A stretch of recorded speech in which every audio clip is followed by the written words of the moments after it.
Hi everyone, so I promised one of our viewers that I would return to the question of play in relation to the question of being, right?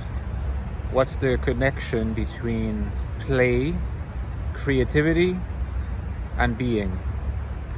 So before we can understand this, maybe I should reiterate that in a recent video of mine, I was arguing that all things considered, INFJs aren't so good, by and large, at being. INFJs are often quite excellent at thinking about being. They're also decent at thinking about doing. They're less good at doing, and they're even less good at being, right? Pure presence, pure, simple, uncomplicated, oceanic, flowing, letting go of presence.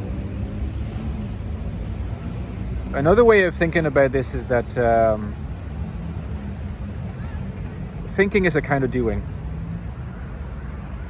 But I think it is a specific kind of doing that deserves its own category and therefore its own ranking in what the INFJ is good at: thinking, being in your thoughts. So here we're using a broader meaning of the word thinking than the one I typically use. Here, when I say thinking, I include being lost in thought, musing, daydreaming, and so forth, as well as more kind of regimented, structured types of thinking. INFJs struggle with being, and that's why they reflect upon being. People who rarely ever struggle with being don't think about being. So we end up with a paradox that we might read an INFJ book by some author who is extremely eloquent and convincing and profound when it comes to the phenomenon of pure being, and yet who's probably someone who's hopeless when it comes to actually embodying that in his or her own life. Just because you're good at being does not mean that you can think about being. And INFJs tend to be stuck with their minds, not only because they are constitutionally structured to think in this broader sense, but also because it is part of their value system, particularly about their self-esteem related value system, their ego ideal and other things. When you're good at something, you obviously have a tendency to want to do that thing because it makes you feel good to know you're good at it. But if it makes you feel good to know you're good at it, you're going to want to do more of it. And part of that is good, another is misleading. Because INFJs think so often, are so often in their minds, that they should never worry that they'll stop being good at it. They really should not worry. Letting go of this fear that departing from the mind is going to disintegrate their identity is really one of the key stakes, the most important undertakings in the life of an INFJ. To let go of that seriousness about thinking, because thinking is both their gift and their prison. And like I said, it is their prison because somehow a lot of INFJs are convinced that if they let go of thinking, even for a moment, they might disintegrate. And the reason why they think they might disintegrate if they let go of thinking is that their sense of self is such that the property of being a thinking person is deeply, deeply carved into the sense of self. Right? And then a cognitive bias, if you like, takes place where you get this idea that if you kind of let it go for a while, it will get torn out of the sense of self. it will get removed from the structure, which is obviously not going to happen, but this is a bias that everyone has in general, but for INFJs it comes in the form, especially in this instance, in the form of finding it extremely hard to get outside their heads. Okay? And that's the relevance of play. Because play has an interesting way of stimulating your creativity, focus, and enjoyment, often social, not always, but often social, that grounds you in reality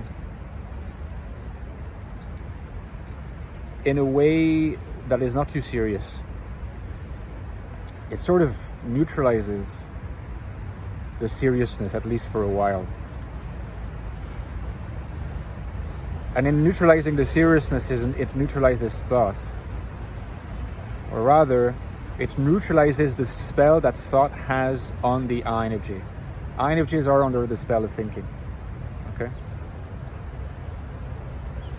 And when INFJs produce long text walls that look like pure NI ramblings or NI expressions, these are NI expressions, but they're not pure NI expressions. They're pervaded by thinking through and through. Okay? There's a lot of thought that goes into how the INFJ is going to articulate those NI intuitions. So the reality is, the being of the INFJ in the sense of big B being, the INFJ is just being, does not really, at least in the first instance, when you begin practicing it, it doesn't involve activities like writing, because that's always going to involve a large amount of thinking.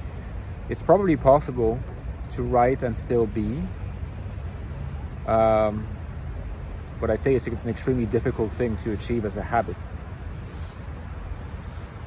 So just focusing on being present is the key. And playing is one way of achieving that. You'll find that it's very difficult to automatically depart into your imaginary realm or your thinking realm when you're playing, particularly when you're playing with other people. Also because you're fostering connections. You're using extroverted feeling, extroverted sensing. Mention of the functions is useful here too. When you're driving, you have to be focused. You have to be focused if you're driving, which is why if you've had a lot of drinks, you're much more likely to have an accident because your focus and mental acuity are far less. So you need to be very focused. And yet there is a certain automatism in drivers such that a lot of that focus is actually unconscious, right? It's automatic. So it's perfectly possible, if you're even a moderately experienced driver, to drive all the way from one place to another for like an hour, say, and be just like not in being at any point, but always fleeing into the realm of the thought or of the imagination. Playing has a way of keeping you in touch with the real, particularly when you play with others. And I know it might be a strange thought or a difficult one, but if you think about it for a moment, I think you'll realize what I'm saying. Think about when you're playing cards with people. You're not really thinking when you're playing cards with people. I mean, you're thinking insofar as the game itself requires some rational and logical reasoning, but you're not away in your world of fancy. You disconnect immediately from the game. And playing stimulates a form of creativity that is grounded and embodied. It's also a way for the INFJ to remain creative, remain a part of who they see themselves as being, while keeping them grounded. And again, there's a lack of seriousness in play, especially if you can manage not to be too serious about it, because otherwise, again, you're thinking. If you let go, you're not going to be too serious. And if you're not too serious, you relax thinking. And maybe at some point you will allow yourself to just be. Now, there's a lot more to say, so I will be recording more videos on this notion of being, because the more I talk about it, the more I realize it covers other areas as well, such as psychological guilt, shame, other defense mechanisms, life histories, and many, many other factors. And it really deserves being explored more in detail, because this is, this difficulty with just being is one of the core sources of INFJ suffering. Okay, so if you enjoyed the video, guys, drop me a like. Don't forget, I've written 2 books on the INFJ personality, including one that in many ways is about just being, right? The infinite soul, INFJ life in the modern world. So if you would like to know how INFJs can find meaning, purpose, and value in being in the world, and how this requires being both authentic to your NIU vision and worldview and adaptable, how this feat can be achieved despite what looks sometimes like the hostility of the external world, you should get this book. Check the reviews, it's already helped a lot of people.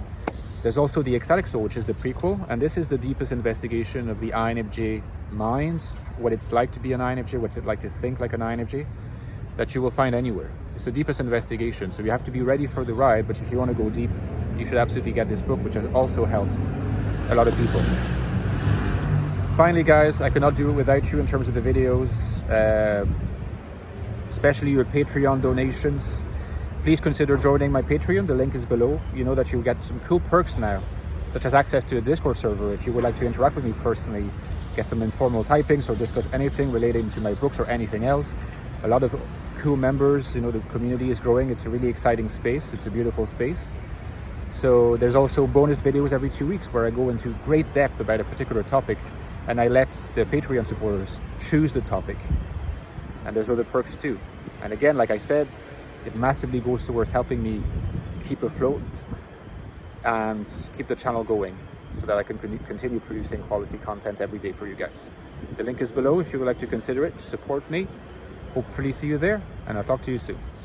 Bye bye, guys.